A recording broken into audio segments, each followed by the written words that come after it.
Senator Cherargei. I think you should not. Because the system question, you're the one who asked. Yes. That's why I wanted you to are doing respond. very well. You should not be intimidated since you are presiding over your county. But just avoid a few biases here and there. Chair, I just want to note number 11, area of county assets. Governor, the area of stadium, park and open spaces, you in 2023-2024, and I want to assume you came into power towards the end of September 2022-2023 after being sworn in. You raised 1,723,726, but in the previous financial year, you did not raise anything. What is the reason? That is page number 10. Because I think there is a park called Senator Moses Kajwang. What is the park in Homa Bay? It's called Wenwa or Werwa. What was the name? Do you have a park? The MCA, Waka. No, I think put the question to the governor. No, apart from governor, when was Raila Odinga Stadium complete and become being used by the public? And then number 2, how many park do you have, as in wildlife park or any other? And these open spaces, what do you mean by open spaces? Does it include the what do we call, the auditorium where people were watching Chan matches? Because in the previous year you collected 0, but in the following year you collected 1.7 million. It is your financials. So what is the challenge? Dr. Lelegwe, Senator. Chair, on the same questions on performance, I've noted at note 11, not note 11, but under note 11 of financial statement says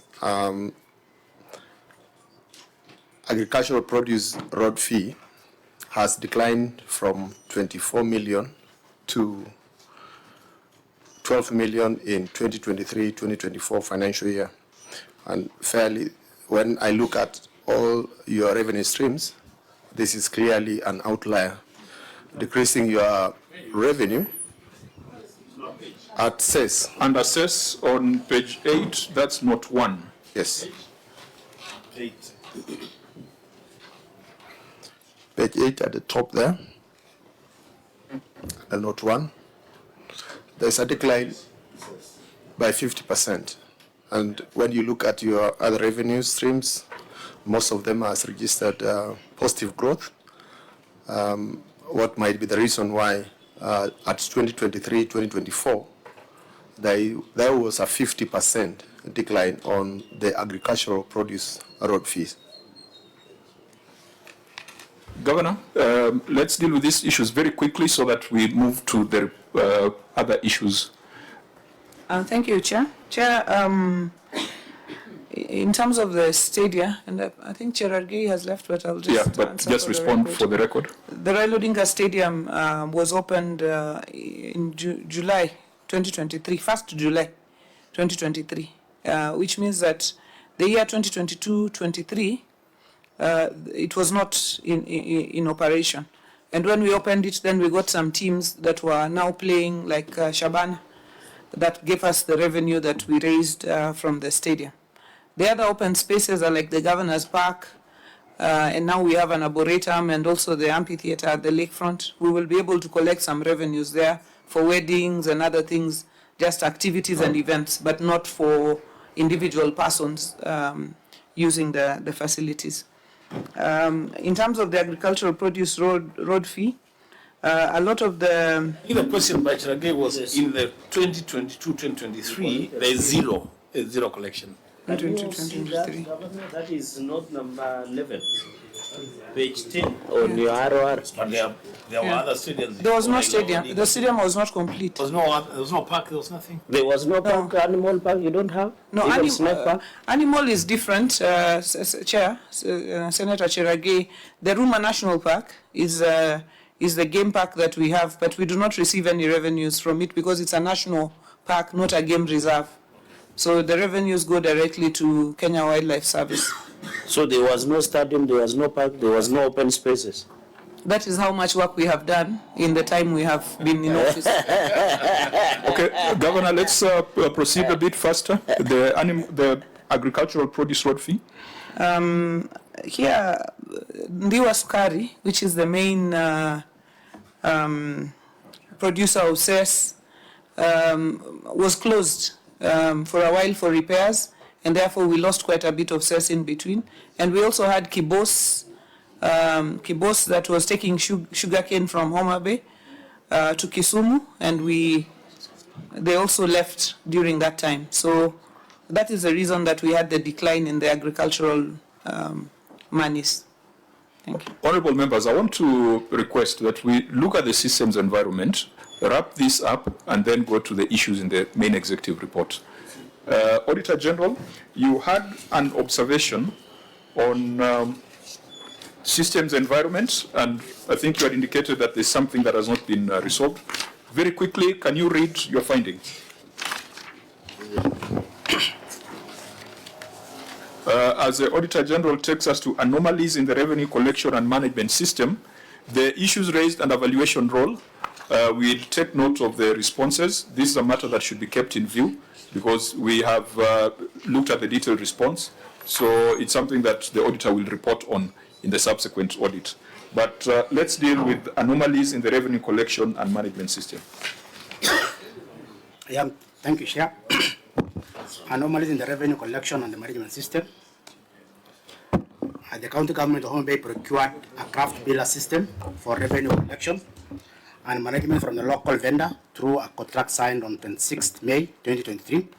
However, audit of the system conducted in October 2024 revealed the following anomalies.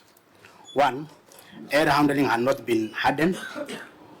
Overly informative errors messages were revealed to users. An attempt to generate receipts returned on error messages with SQL code and revealed that the details of the database and the database management system used by the system. The information revealed that makes the systems an indication that the system vulnerability to attack malicious users and hackers.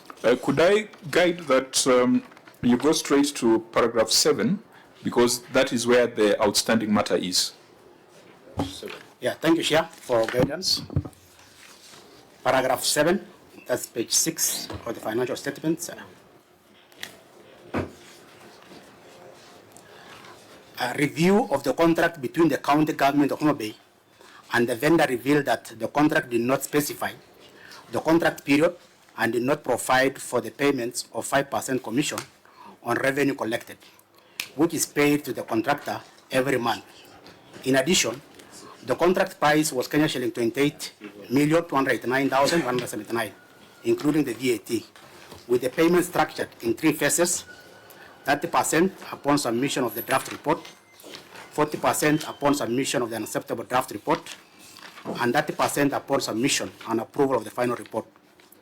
Although no reports were provided for audit verification on the phases of the development of the project, the vendor sent a letter reminding the county government to pay an outstanding invoices, warning that the delay could lead to a service disruption as they will shut down the systems on April 12, 2024. Yeah, in the circumstances, the security, integrity, reliability of the revenue collection and the management system and the value for money of the payments made to the vendor could not be confirmed. Okay, Governor, your response, there are 7 paragraphs there, which we had looked at your response, but if you could narrow down on the paragraph where you are responding to 7, the issue of the 5% commission on revenue collected, which was not supported by the contract. I think that's the outstanding issue in that entire audit finding. Thank you, Chairman. The management would like to state that the contract of automation of revenue collection and management system provides for payment of commission of 5% of revenue collected as indicated in the Appendix C of the contract. The addendum to the contract provides for a contract duration of 5 years that is renewable, subject to performance review, as set out in the service level agreement. The Appendix 6J, Contract on Automation of Revenue Collection and Management System, and Appendix 6K, addendum to the I'm not contract sure, agreement. Chair, if I'm following where the governor is reading. Page 9 of 10. Response, this one, Page 9 of 10. page 9, yes. Yeah. Number 7. So the appendices are the red annex, one. Chair. The red one. I think it's here. The annex, Chair. 7 what?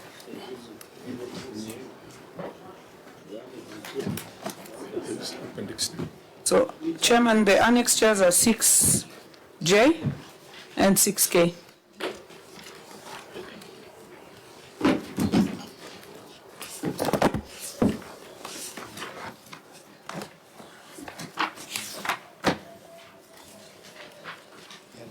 So 6J has the contract on automation of revenue collection and management system and addendum to contract agreement. When was the addendum signed, Governor? I want to ask the attorney to please respond to that. Thank you very much, Chair. The addendum is the one that appears at 6K, and that was done on the 3rd of July, 2023. Should be the last document on the bigger bundle, file 1 out of 1, appendix 1 to 6K. Chair, is the last document. If this was available as at 3rd of July 2023, why was it not provided to the Auditor General?